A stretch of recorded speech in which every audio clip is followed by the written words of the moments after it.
On the 8th of March 1964, Malcolm Little, better known as Malcolm X, announced his resignation from the Nation of Islam, the black Muslim movement in the United States that he had become the public face of since the mid-1950s.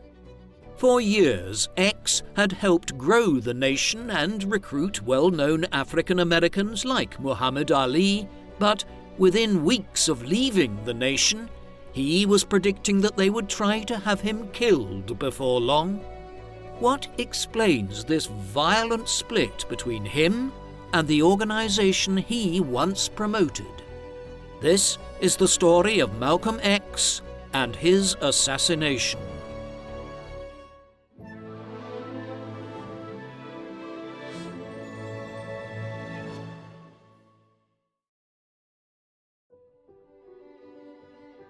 The man known to history as Malcolm X was born in the city of Omaha in the state of Nebraska on the 19th of May 1925. He was baptized as Malcolm Little. He would only become known as Malcolm X in the 1950s, while he also used the name El-Hajj Malik El-Shabazz in the last year of his life. Malcolm's father was Earl Little. He was a carpenter who came from the small town of Reynolds in the state of Georgia, where he was born in 1890.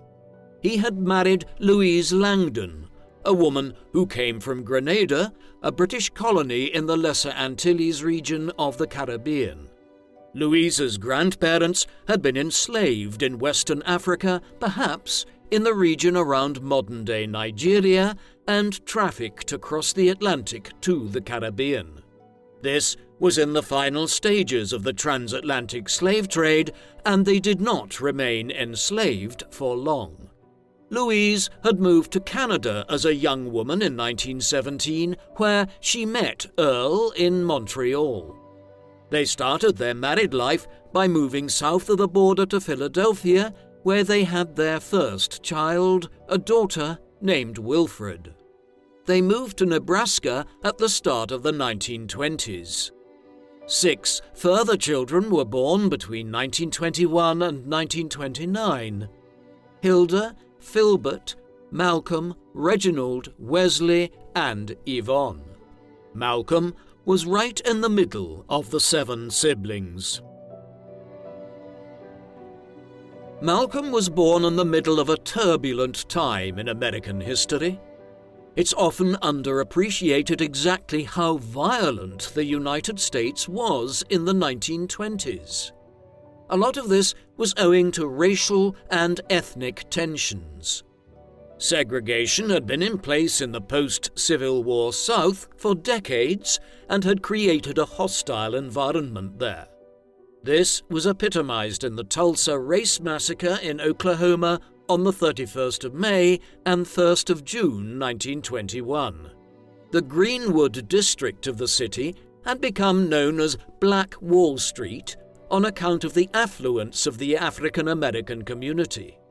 That came to an end in the early summer of 1921 when thousands of black people were attacked and arrested, and over 30 blocks of buildings were set on fire and attacked in one of the worst incidents of intercommunal violence in American history. This came 2 years after the Red Summer of 1919, when race riots and attacks had led to hundreds of deaths in places like Chicago, Washington, D.C., and parts of Arkansas. And it wasn't just violence between white and black Americans in the 1920s.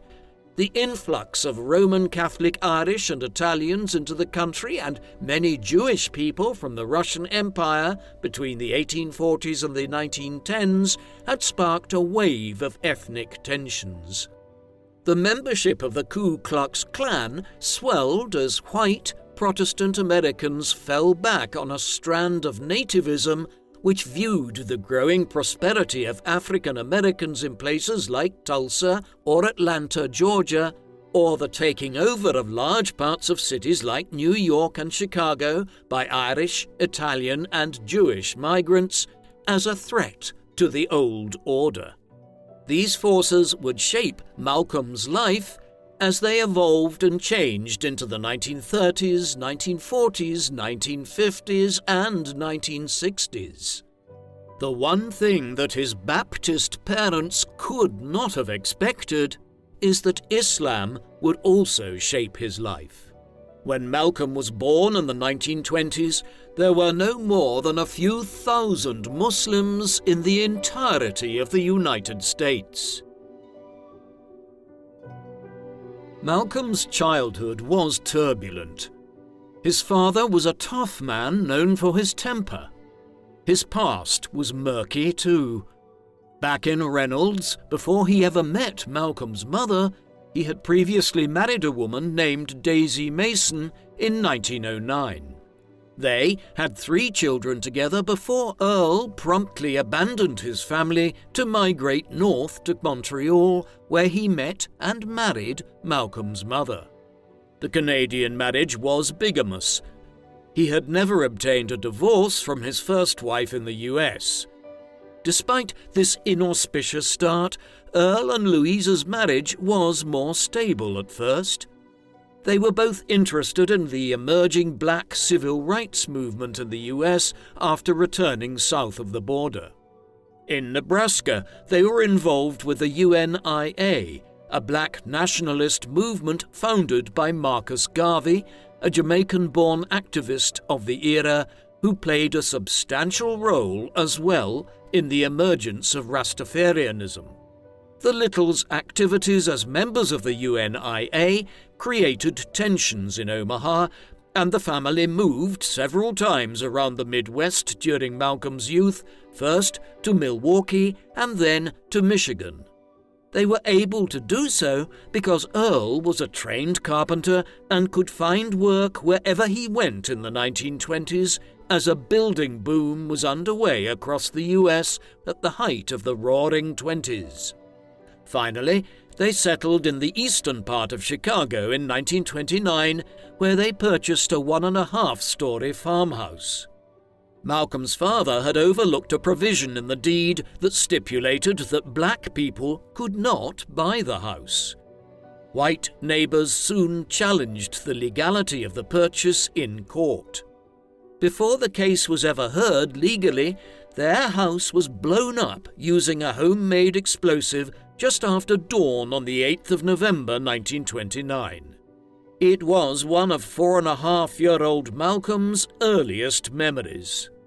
Undeterred by this latest bout of violence, Earl Little continued his activities with the UNIA and other nascent civil rights groups. After their close escape in 1929, the Little family relocated again, this time to Lansing in the state of Michigan. It was the last move for Earl Little. Malcolm's father was killed under mysterious circumstances on the night of the 8th of September 1931. He had been selling chickens in the city to make some extra money and had gone out to collect money owed for the birds. Late that night, Malcolm's mother was awakened by police at the door, who informed her that her husband was in hospital. He was horrendously injured, with a leg nearly having been severed and one of his arms disfigured. He died before Louise ever made it to the hospital to see him. The coroner's official report ruled that Earl had died accidentally after somehow being caught under a streetcar or tram in Lansing. Malcolm grew up confident that his father had actually been killed by members of the Black Legion, a more violent splinter group of the Ku Klux Klan that were highly active in the American Midwest between 1925 and 1937. After his father's death, things went from bad to worse for the Little family. Louise was now a widow with 7 children at the very height of the Great Depression. The family only barely survived on welfare payments in the years that followed. Eventually, after she became pregnant in 1937 by another man who quickly abandoned her, Louise's psychological state deteriorated, and she was placed in an asylum in 1939. She would not be released for nearly a quarter of a century. Malcolm was quickly taken into foster care by neighbours of theirs in Lansing, who he had taken to visiting at mealtimes, Thornton and Mabel Goanna. The siblings were split up eventually, and a state welfare officer decided that Malcolm should be sent to Ingham County Juvenile Home in Mason, south of Lansing. The town, he later noted, was virtually devoid of black people. In spite of the extremely challenging circumstances of his youth and upbringing, Malcolm did do well in school. In his second semester at his high school in Mason, he was elected as class president, and he acquired a reputation for talking at length on political and social topics. In the summer of 1940, right after turning 15, he had a chance to head to a big city. He had started corresponding with Ella Little, one of his half-sisters from his father's first marriage. She was into her mid-20s and lived in Boston by then, after moving there from the South in search of work during the years of the Great Depression. After a few letters over and back, she invited him to visit, and so off he headed to New England. The trip was a revelation for Malcolm. His entire life up to that point had been lived against a backdrop of racial tensions in the Midwest, the probable murder of his father, and the deaths of several other extended members of his family. In Boston, he found a much more liberal environment for African Americans, and one where they would frequently mix quite easily with white neighbors, especially in the areas around the city's universities. When he returned to Mason again in the autumn of 1940, he couldn't settle. After a teacher suggested that his aspirations to study law after he left school were unrealistic for a black Midwesterner, Malcolm had enough. Regardless of his good performance in school, he had no interest now in living for several more years in Michigan. In 1941, he dropped out of high school and headed east to live with Ella in Boston. The idea was that he would enroll in a school there and finish his secondary education. However, all would not work out as planned. After he arrived to live in Boston on a more full-time basis, it soon became clear that the surface appearance of Ella's life in Massachusetts was not all that it seemed. She was an imposing woman of nearly 6 feet, and she worked in Boston as a floor manager in a department store. A lot of her work consisted in identifying and scaring off shoplifters. Before long, though, she was learning from their methods and began stealing from shops around Boston. This escalated into more serious crimes, and in 1936 she had been charged in court with assault and battery. In all, between the mid-1930s and the end of the 1950s, Ella was arrested 21 different times, although she was only ever successfully charged once.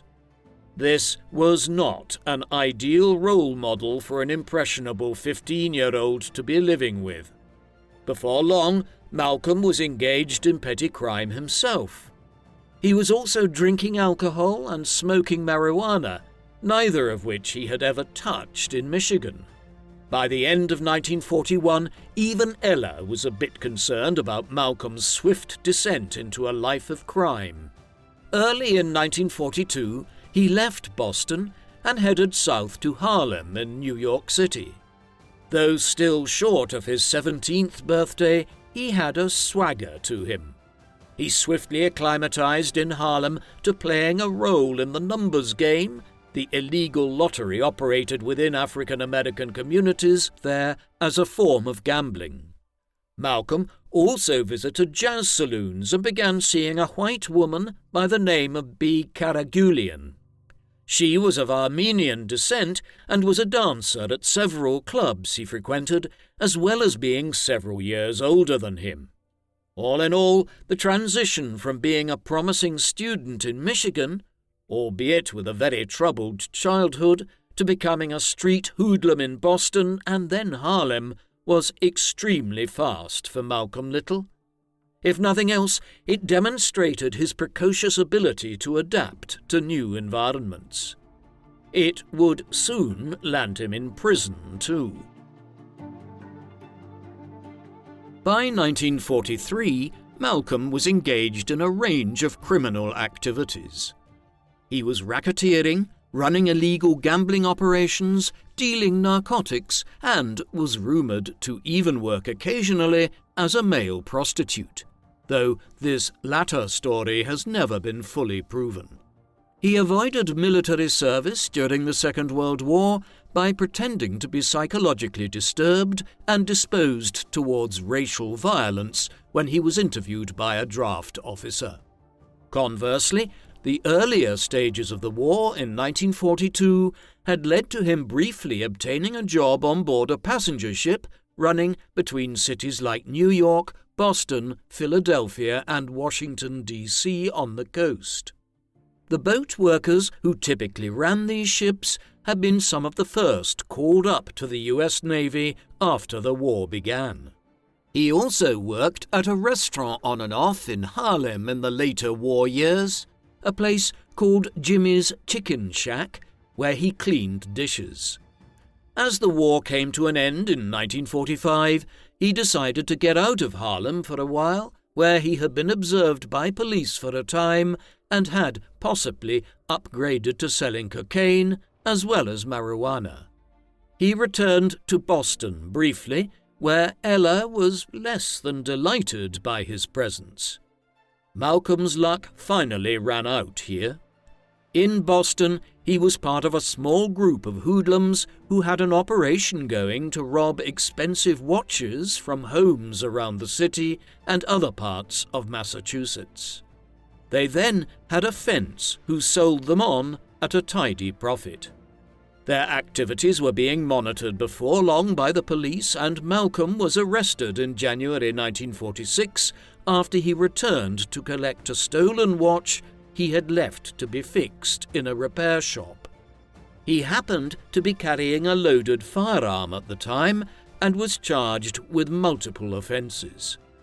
Although he was coaxed into informing on his accomplices in return for a promise that the firearm charge would be dropped, Malcolm was ultimately charged and convicted for all of the various crimes.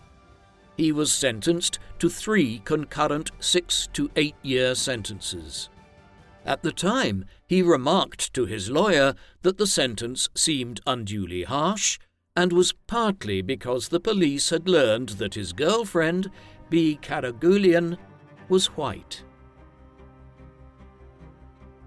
Malcolm spent the next 6 years in prison in several facilities in Massachusetts. The first of these was Charlestown State Prison. It had been built back when Thomas Jefferson was President of the United States at the start of the 19th century and was accordingly run down and infested with mice. Prisoners relieved themselves in buckets as there were few modern toilets. Understandably, Malcolm's psychological state while here was recorded as being moody and fatalistic by prison liaison officers.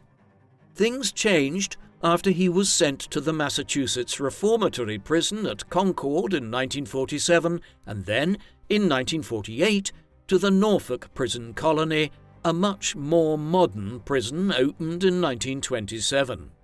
During this period, Malcolm committed himself to trying to turn his life around. He was a young man, and with good behaviour, he could get out of prison early and start his life over.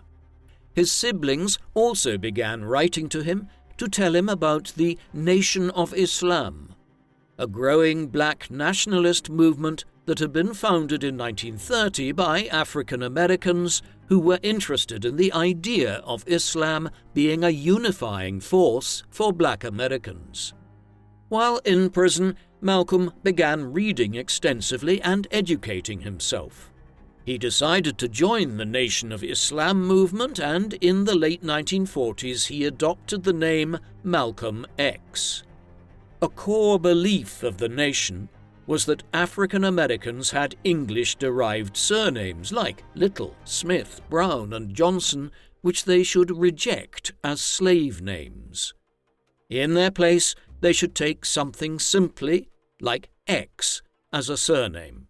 The Nation held that a person could later adopt an Islamic or Arabic surname, but only after many years of dedication. Thus, by the start of the 1950s, Malcolm went by Malcolm X. Malcolm was released on parole in August 1952 after serving 6.5 years in prison. He was committed to turning his life around and never returning to a life of drug abuse and petty crime. Instead, he would commit to the Nation of Islam. The leader of the organization was Elijah Muhammad, who was born Elijah Robert Poole. After he had taken over the nation in the mid-1930s, he had grown it from a small entity to a more national enterprise that soon had thousands of members and a growing number of chapters. These were in large cities and focused on the nation's own mosques, called temples. They were not associated with the more mainstream branches of Islam, such as Sunni or Shia Islam. Instead, they held that the nation's founder, Wallace Fard Muhammad, who had established the movement in Detroit in 1930, before disappearing under mysterious circumstances in 1934, had been a representative on earth of Allah, and that virtually all of the caliphs and imams worshipped by Shia and Sunni Muslims were not real prophets of Islam. As soon as Malcolm left prison, he traveled to Chicago to meet with Elijah Muhammad. He quickly became a very prominent member of the nation and spent the first years of his time as a free man traveling between Chicago, Detroit, Boston, and New York, helping to build up the nation's temples in these cities that had substantial African American populations. Malcolm was an excellent recruiter. He spoke well and was passionate in the way he promoted the new movement. Hence, by 1955, he wasn't just expanding existing temples, but was setting up new ones in cities like Hartford, Connecticut, and Atlanta, Georgia. He made a deep impression on people who attended meetings of the nation, standing 6'3" and possessed of impressive oratorical abilities. Through his organizational abilities, speeches, and sheer energy in promoting the nation, its numbers swelled from a few thousand when he was released from prison in 1952 to tens of thousands by the end of the 1950s. The exact figure isn't known. Estimates range from 25,000 to 50,000, with the figure probably being close to 35,000. Malcolm started a family after leaving prison as well. Previously, his most significant relationship had been with B. Karagulian. The perception that his prison sentence had been as harsh as it was in 1946 because of his girlfriend being white had entrenched him in his militantly pro-black nationalist views when he left prison, and there was no doubt that any future relationships he had would be with a black woman. He first met his future wife, Betty Sanders, in the middle of 1956. She came from Pinehurst in the state of Georgia, where she was born in 1934. Like Malcolm, she came from a family which was steeped in race politics during her childhood years, and, like him, she had a troubled youth, eventually being placed in a foster home in Detroit. After high school there, she began studying nursing and transferred to Brooklyn State College School of Nursing. Around the time she finished her undergraduate degree, a friend invited her to attend the Nation of Islam's temple in Harlem. Although she was skeptical after her first visit, on her second trip there, she heard Malcolm speak and was drawn to him. They soon began a relationship after meeting in a less formal setting at a Nation dinner party. Thereafter, she became a committed member of the Nation with the name Betty X. They were married in 1958 and had 6 children: Atola in 1958, Kabila in 1960, Ilyasa in 1962, Gamila Lumumba in 1964, and twins Malika and Malak, who were born after their father was killed in 1965. Their names were unusual. Kabila, for instance, was named after Kublai Khan, the famous Mongol emperor of the 13th century. Gamila Lumumba was named after the Congolese nationalist Patrice Lumumba. As Malcolm's post-prison life was materializing, there were bigger forces bringing change to life in the United States for the African American community. As Malcolm's own parents' activities as members of the UNIA and other civil rights groups decades earlier indicate, there was concerted pushback against segregation in the southern states and wider discrimination towards black people across America as early as the 1920s. This really took off in the aftermath of the Second World War. A driving force was the war itself, which had seen African Americans serve in large numbers against the Germans and Japanese, only to return to a country that treated them as second-class citizens. Living standards were also improving, and an emerging black middle class were better educated and better able to use both the courts and political organizations to lobby for an end to segregation and the creation of a more equal society. A major turning point came in 1954 when the U.S. Supreme Court, in the case Brown versus Board of Education, ruled that racial segregation in American public schools was unconstitutional. Additional incidents, such as the Montgomery bus boycott between December 1955 and December 1956, drew greater attention to the civil rights movement on the national stage. In 1957, Martin Luther King Jr. established the Southern Christian Leadership Conference to lobby as part of the civil rights movement, and they began to coordinate their efforts with existing groups such as the American Civil Liberties Union. That same year, President Dwight Eisenhower, whose role in the civil rights movement is frequently overlooked, passed a limited Civil Rights Act. It was not anywhere near as sweeping as what would follow in the 1960s, but contributed to the process of reform nonetheless. By the end of the 1950s, there was a huge civil rights movement developing across the country. Malcolm X would move in parallel to this for years to come, offering an alternative, more aggressive stance towards race relations in America. Malcolm X had become a figure of considerable significance within the Nation of Islam by the second half of the 1950s, and there were people who knew him beyond nation circles within the African American community in places like Harlem. However, he remained fairly obscure on the national stage. The average American had no idea who the man formerly known as Malcolm Little was. That changed overnight in late April 1957.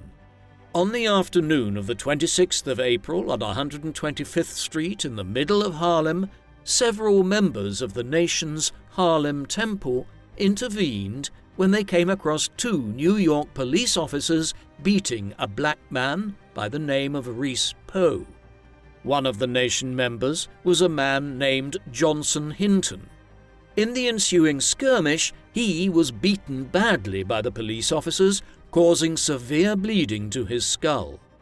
Before long, word had reached Malcolm, and he and numerous followers headed down to the police station where Hinton and the others had been detained. He convinced the police that he needed medical attention, and Hinton was initially taken to hospital, but then he was sent back to the police station. Slowly, the crowd grew outside the 28th Precinct police station that night until there were an estimated 4,000 protesters there. Eventually, Malcolm succeeded in having Hinton sent back to the hospital, and he survived. But police were spooked by the entire event. A legal case followed, and the NYPD were forced to make a payment of $70,000. The entire episode made national news and cast Malcolm as the public face of a new movement. What was most striking, one police officer at the time had noted, was that X had been able to basically direct thousands of people that night, almost as though a small army in Harlem was under his control. The Hinton controversy in April 1957 introduced hundreds of thousands of African Americans to the Nation of Islam and made Malcolm X a national figure. While only a fraction of those who suddenly became aware of the movement joined, many more engaged with the nation on one level or another. Lectures at the temple in Harlem and in other cities were suddenly seeing large crowds as the nation moved from being an overtly religious movement led by Elijah Muhammad to being more political, with Malcolm as a kind of public face of the entity. His statements during many of his lectures were very political. For instance, during a sermon in June 1957, 2 months after the Hinton incident, he stated that there is a pact of nations called the African Asia Bloc. It is a bloc comprised of some of the black nations on this earth. They are becoming stronger, and it is just a bit more proof that the black men are beginning to realize that there is strength in numbers. This was augmented by his statements that white people were devils, while the victory of black people over white people worldwide was impending. Malcolm seized the moment in other ways. A festival was organized in celebration of Marcus Garvey, a great hero of his parents in the 1920s, in Harlem in August 1957. All of these events saw membership expand considerably in Harlem in 1957 and 1958. Soon, Malcolm was traveling again very frequently. For instance, Elijah Muhammad gave him permission to head to Detroit to deliver a series of lectures at Temple No. 1, the first temple founded by the nation back in 1930. There, upwards of 4,000 people crammed into the temple to hear him speak. The militancy of his message was growing. In one of these sermons, he remarked, of the position of the black man in America, that if his most degrading situation did not change, then the little man in the street will henceforth begin to take matters into his own hands. It is not at all surprising that the FBI were monitoring Malcolm and the wider activities of the Nation of Islam by this time. They had a folder on him almost from the first moment that he left prison, as there was a fear that the nation and its members had communist leanings, and this was the height of the Red Scare in the US. They continued to monitor him closely throughout the 1950s and into the 1960s, especially after the Hinton controversy in April 1957. Informants provided information on him, and his phones were eventually wiretapped. There was nothing too unusual about this during the time period. Martin Luther King's phone was also tapped, and he was monitored by the FBI, despite his movement being broadly less incendiary in terms of the language it used about white Americans. Still, as much as the FBI and other police services might have monitored Malcolm and investigated the wider activities of the Nation of Islam, there was little they could do unless he actually broke the law. An FBI report produced late in 1958 highlighted how difficult he would be to prosecute. It acknowledged that he had a strong hatred for the racial hierarchy that he believed prevailed in the country at the time, but that this hatred is not likely to erupt in violence, as he is much too clever and intelligent for that. It further stated that he is not likely to violate any ordinances or laws. He neither smokes nor drinks, and is of high moral character. Thus, even while they were monitoring him and they were aware of his antipathy towards white people, the FBI were conscious that Malcolm was shrewd and that he would not allow the nation to act simply as a violent and lawless group. Instead, he planned to continue building it as a militant black nationalist group that largely remained inside the law. In 1959, Malcolm became involved in a project that was being undertaken by an African-American journalist by the name of Louis Lomax and the television presenter and journalist Mike Wallace, who later went on to become synonymous with the investigative journalism show 60 Minutes. Lomax had piqued Wallace's curiosity about looking into different groups in African American society in the US that were adopting a more radical approach than the civil rights movement. They started working on a show on black radicalism and nationalism, which they eventually named The Hate That Hate Produced. The idea being that they were exploring groups that hated white Americans because of the hate they had been subjected to over several centuries. The documentary looked at numerous groups, but it focused to a considerable extent on the Nation of Islam. Lawson interviewed Malcolm for the show.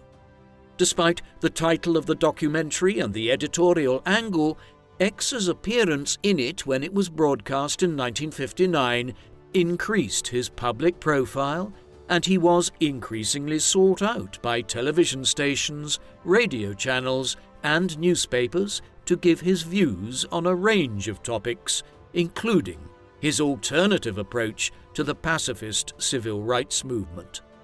Effectively, Malcolm was growing to embrace his notoriety.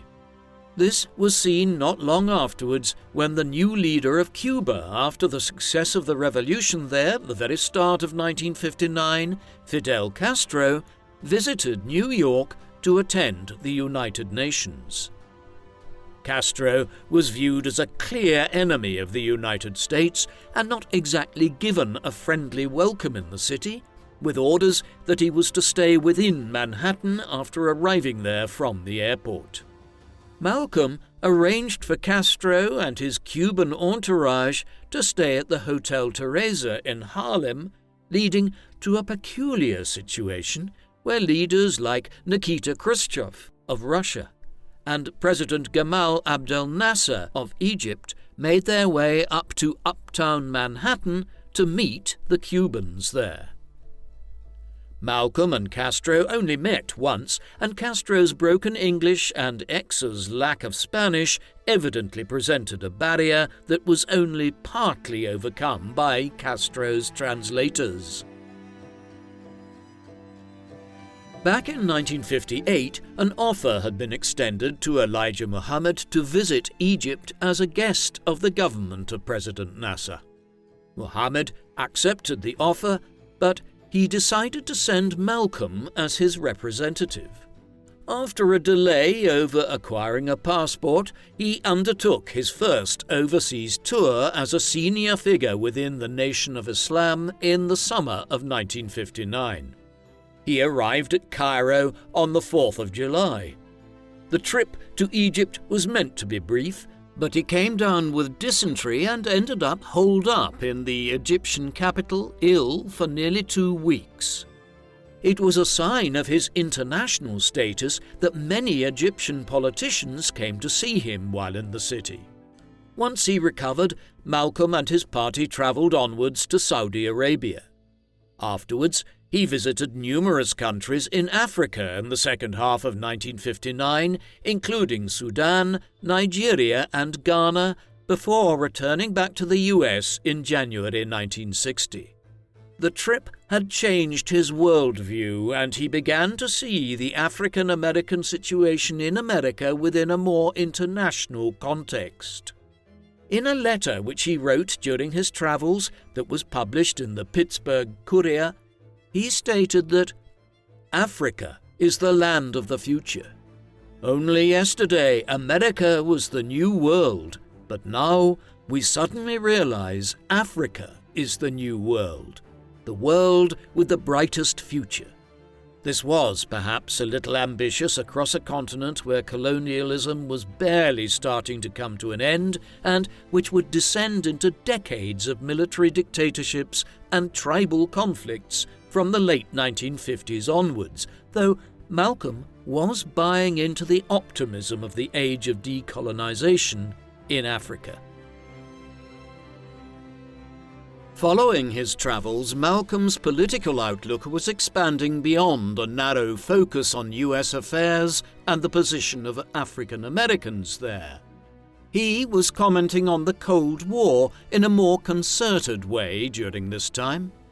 His argument, which it was hard to argue against, was that America preached about liberty and democracy on the world stage and yet continued to have inequality before the law at home, especially in the southern states where elements of segregation were still in place.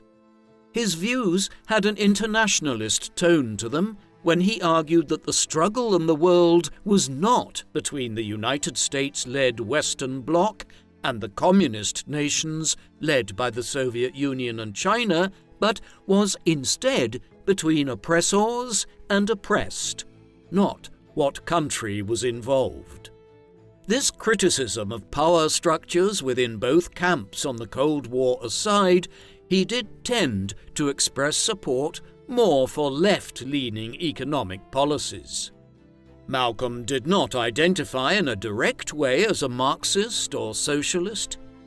Instead, he critiqued capitalism as being a system which had fostered the growth of the transatlantic slave trade in centuries gone by and created power structures which favored white Westerners across the world. It was unsurprising that he was also critical of colonial activity in Africa and in favor of rapid decolonization at a time when France was fighting a bitter war to hang on to Algeria and Portugal was refusing to countenance giving up its colonies in Angola and Mozambique, although decolonization was advancing rapidly elsewhere. Because of his more aggressive stance and the more militant nature of the Nation of Islam in general, Malcolm X was appearing as the spokesperson of an alternative approach to the racial tension in America at the end of the 1950s and early 1960s. To put it bluntly, it was a more aggressive approach than the more mainstream one led by Martin Luther King Jr. Malcolm justified this on the basis that African Americans were being subjected to violent attacks in many places throughout the United States in the 1950s and into the early 1960s, so that aggressively fighting back was essentially self-defense. Clearly, X's own experiences as a child, during which time he believed his father had been killed by the Black Legion, informed his beliefs in this area. At the same time, there were striking examples of violence against black Americans in the 1950s that perhaps justified this perspective as well. Take the example of Emmett Till, an African-American teenager from Chicago who, on the 28th of August 1955, was viciously lynched while visiting relatives in Mississippi. He was alleged to have simply offended a white person there and was killed at 14 years of age. His badly mutilated and bloated body was put on open display in the funeral home back in Chicago at his mother's request after being retrieved from a river in Mississippi. The incident caused national controversy when the killers were acquitted at trial. Events like this convinced many African Americans in the 1950s and early 1960s that the approach of Malcolm X and the Nation of Islam was preferable to the civil rights movement, especially when they saw signs that the government of President John F. Kennedy seemed to be trying to delay the passage of new legislature to end segregation and racial discrimination, as the Democrats' traditional stronghold of support was in the southern states prior to the 1960s. For these reasons, Malcolm X and the Nation of Islam gained in popularity in the late 1950s and early 1960s, despite his more militant approach. It's peculiar the way the clash between the pacifist civil rights movement led by King and the more militant movement associated with Malcolm played out in the early 1960s. Malcolm and King never debated each other. In fact, the two men only ever met each other once. This was on the 26th of March 1964 in Washington, D.C., during a debate before the Senate in the lead-up to the passage of the Civil Rights Act. Instead, King and Malcolm debated each other indirectly in print, in front of the cameras, and on radio. Malcolm was central to setting up Muhammad Speaks, the newspaper of the Nation of Islam in 1960, in order to promote the group's views. King had a pulpit wherever he went. Malcolm argued that King's approach took too nice a view of human nature and that African American rights would have to be fought for. King believed Malcolm was being overly militant. The two men respected each other, even though they disagreed fundamentally. This was despite a creeping violence within the Nation of Islam. It had taken years to establish nation temples on the West Coast, but by 1961, the organization had a solid base in California from which to expand. In late 1961 and into 1962, there were violent confrontations between nation members and the police in Los Angeles. In the period that followed, it became a pattern for nation members to arm themselves. Malcolm, who used militant language and viewed the struggle in America in militant terms, but who never resorted to violence again after his time in prison, was disturbed by this and viewed it more as criminality than coherent political action. It was the start of his disillusionment with the nation. A well-known element of Malcolm's life during the early 1960s was his friendship with Muhammad Ali. Cassius Marcellus Clay Jr. had won a gold medal in the lightweight division at the Summer Olympics in Rome in 1960 when he was only 18 years old. 3.5 years later, in February 1964, he became the world heavyweight champion at 22 years of age when he defeated Sonny Liston after Liston failed to rise from his corner at the start of the 7th round. In the interim, between his victory in Rome and his becoming heavyweight champion of the world, Clay had taken an interest in the Nation of Islam. He and Malcolm first met in 1962 after Clay attended a nation meeting in Detroit. Thereafter, they became firm friends. Clay announced that he was officially a member of the nation in March 1964, a few weeks after becoming heavyweight champion. Initially, he took the name Cassius X, but Elijah Muhammad broke with convention to give him an Islamic name almost immediately, Muhammad Ali, a mix of the name of the Prophet Muhammad and his son-in-law Ali. This was a very difficult situation for Malcolm, as by the time Ali won the heavyweight title and announced his membership of the nation publicly, Malcolm was splitting from the nation himself. Their friendship ended at that point, as Ali chose to side with Elijah Muhammad and the nation. Nonetheless, it was a formative relationship in Ali's political awakening, and a lot of his views on politics, Africa, and race relations in the years that followed can be traced to Malcolm X's influence over him. Ali would eventually split from the Nation of Islam as well, though much later, in 1975. There were multiple reasons for Malcolm X's split from the Nation of Islam. Firstly, he had become disillusioned with the creeping violence and criminality which he saw the nation's new members and chapters engaging in. Secondly, he had serious concerns about Elijah Muhammad's leadership. Not only was he an increasingly authoritarian leader of the nation, he was a moral and ethical hypocrite.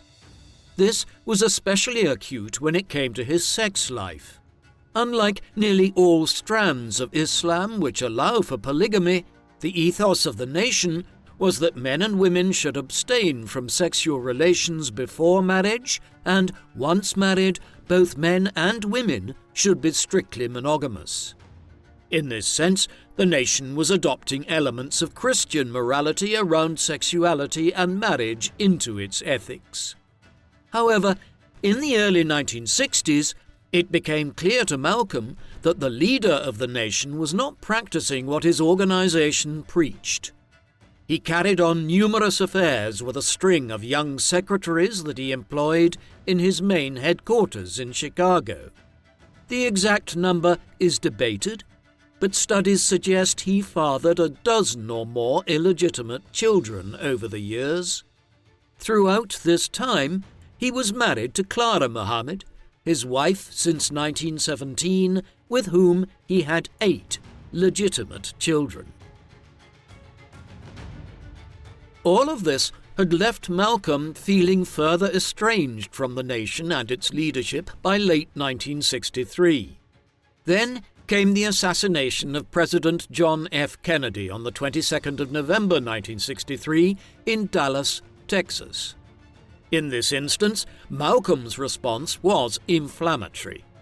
While Elijah expressed sorrow for the killing of a leader of the country who had won support among black Americans and who had eased the restrictions on the nation's activities seen in Eisenhower's time, Malcolm unwisely stated in a public speech he gave in New York on the 1st of December, 9 days after the killing, that Kennedy's assassination was an example of the chickens coming home to roost.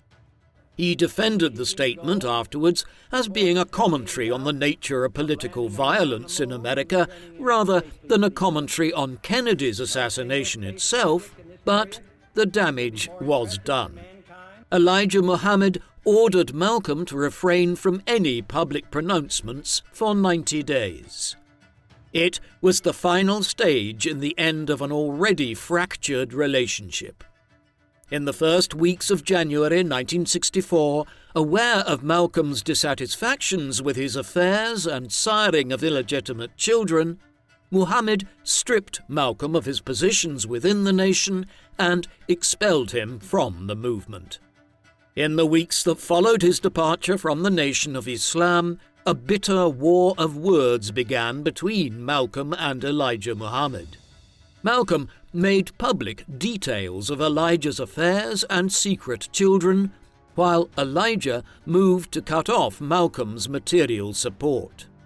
Senior nation members were provided with housing and financing by the nation, and Malcolm suddenly found that he and his family were in a precarious financial position for the first time since he had married Betty. As mutual recriminations mounted, hostility grew, and soon Malcolm feared for his life.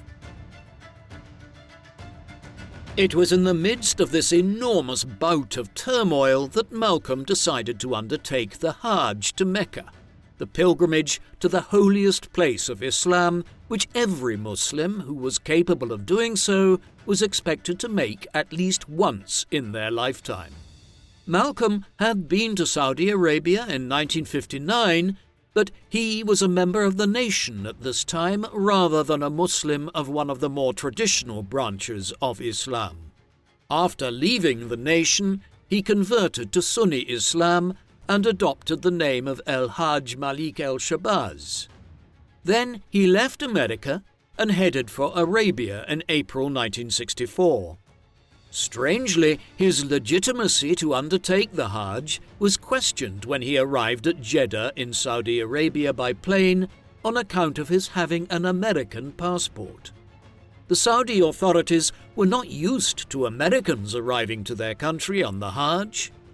Once it was established who he was provided with a private car to undertake the journey, bypassing ordinary pilgrims along the way. After he arrived at Mecca, he circled the Kaaba several times, but he made no effort to touch it, as the infamously dense crowds during the pilgrimage season were too large. His trip garnered some criticism when he praised the country and its government. This was despite the fact that slavery had only come to an end in Saudi Arabia 2 years earlier. The major source of slave labor for the Arabs for centuries had been the people of the Horn of Africa and Eastern Africa. Malcolm rounded off his trip to Saudi Arabia by traveling on to other countries like Lebanon and Egypt to engage with the Muslim Brotherhood, a pan-Islamic social and political movement that had been founded in Egypt in 1928 and which had spread to much of the Middle East. After further travels through Africa, he returned to the US with the goal of establishing a new Islamic and black nationalist movement to rival the Nation of Islam. The Nation had other ideas, though. Malcolm believed that his life was in danger after he left the Nation of Islam, and he was not wrong. Several prominent members of the nation made public statements throughout 1964, after he had left the group, that were barely veiled threats against his life. In an April edition of Muhammad Speaks, the nation's newspaper, published only weeks after he split with the organization, a cartoon was printed which showed his dismembered head. Phone calls to his family members in the summer of 1964, while he was traveling, by nation members, involved death threats. As early as February 1964, there appears to have been an unsuccessful attempt to place a car bomb in his vehicle to kill him that way. A year later, he was sure that his death was imminent and said so in several interviews. He wasn't wrong. On the 21st of February 1965, Malcolm was preparing to address a gathering of the Organization of Afro-American Unity at the Audubon Ballroom in the Washington Heights area of Manhattan when an assailant pushed through the crowd and fired a sawn-off shotgun into his chest. 2 accomplices then began shooting him as well with semi-automatic handguns. Malcolm somehow did not die immediately from the more than 30 gunshot wounds and bits of buckshot he had sustained, but he did die shortly after being rushed to Columbia Presbyterian Hospital. He was 39 years of age. His killers were 3 members of the Nation of Islam, but only one was apprehended at the scene of the crime, Thomas Hagen, or Talmaj X Heya, who also went by the name Mujahid Abdul Halim. He was one of the 2 secondary gunmen. The assassin who wielded the shotgun and the other assailant escaped. As the investigation was launched to identify and find the other assassins and Heya was questioned, Malcolm's funeral was planned. His body was put on public display in Harlem at the Unity Funeral Home on the 23rd of February, 2 days after his murder, and remained there for 4 days. Tens of thousands of people visited to pay their respects, and the funeral on the 27th of February involved the use of loudspeakers, such was the size of the crowd. He was buried in Ferncliff Cemetery in Westchester County, north of the city. Meanwhile, the investigation proceeded. Eventually, 2 other individuals were arrested and charged along with Heya. They were Norman 3X Butler, also known as Muhammad Abdulaziz, and Thomas 15X Johnson, whose Islamic name was Khalil Islam. Their prosecution and trial ended in all 3 men being found guilty on the 11th of March 1966, slightly over a year after Malcolm's assassination. Each of the 3 was sentenced to 20 years to life. Butler and Johnson continued to maintain their innocence, and in 1977 and 1978, Heya submitted 2 sworn affidavits stating that the pair were not the men who carried out the assassination with him. He instead identified 4 alternative conspirators: Ben X. Thomas, Leon Davis, Wilbur McKinley, and William Bradley, claiming that Bradley had been the shotgun assassin while Davis was the 3rd shooter. The other 2 were involved in different ways. Heya claimed, for instance, that McKinley had thrown a smoke bomb right before the attack happened to create confusion and a diversion. His evidence was not believed initially, though Butler and Johnson were paroled in 1985 and 1987. Their convictions were vacated in 2021, though Johnson had died by then. Several of the suspected assassins have died in the interim, but no prosecutions were ever brought, despite Heya's testimony. Heya later expressed regret for his actions and was paroled in 2010. Malcolm X's movement and political work was nowhere near as successful as that of the more pacifist civil rights movement. On the 2nd of July 1964, following the March on Washington the previous August, the Civil Rights Act was signed into law by President Lyndon Johnson.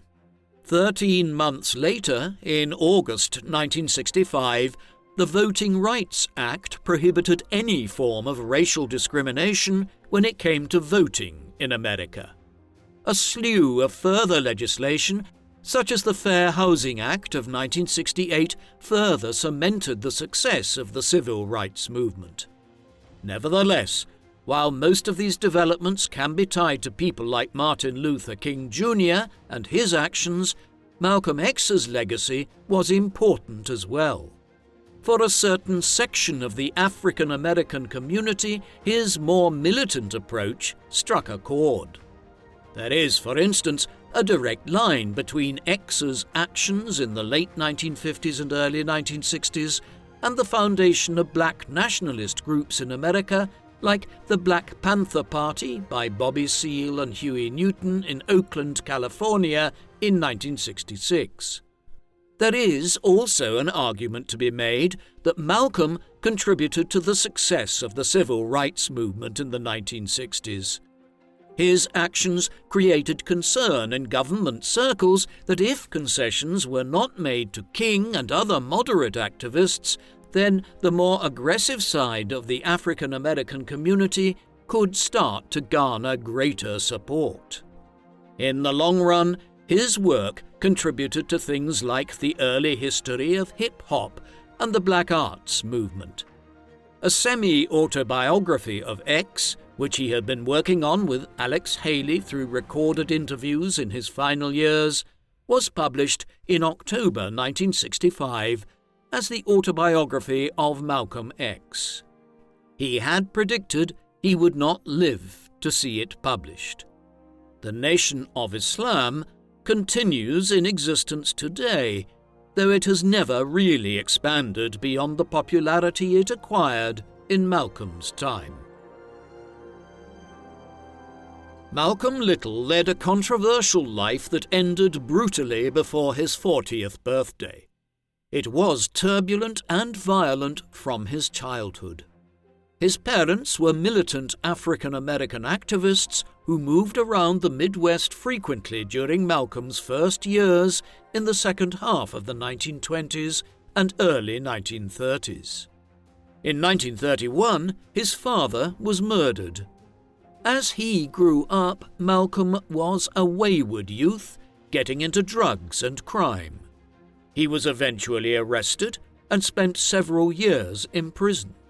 It was while he was incarcerated that he turned to the Nation of Islam, and upon his release from prison in 1952, he became a leading member of the organization. In the mid-1950s, as the more pacifist African-American civil rights movement was finding new leaders in the shape of Martin Luther King Jr. and Ralph Abernathy, Little, who now went by the name Malcolm X, also arrived onto the national stage as a leader of a more militant brand of black nationalism. Though he never led it, he was the most prominent man within the Nation of Islam between 1952 and his departure from it at the start of 1964, as he featured in documentaries like The Hate That Hate Produced, met world leaders like Fidel Castro, and developed a close friendship with Muhammad Ali, one of the most prominent black Americans of the 1960s. Malcolm's foremost political success was probably in pressuring the government to accede to the demands of the civil rights movement out of concern that a more aggressive form of black nationalism would grow in popularity if legislation like the Civil Rights Act of 1964 and the Voting Rights Act of 1965 were not enshrined in U.S. law.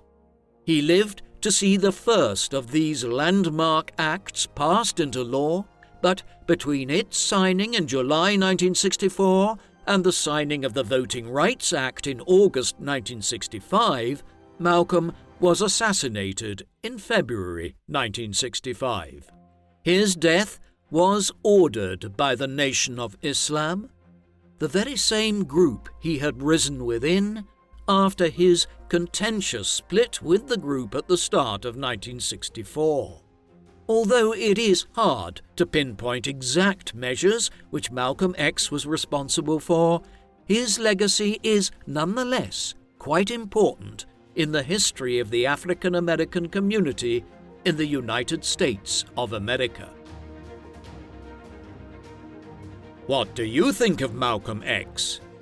Did he present a viable alternative to the more pacifist civil rights movement led by Martin Luther King Jr., or was his primary success in pressuring the government into negotiating more closely with King and the civil rights movement? Please, let us know in the comment section. And in the meantime, thank you very much for watching.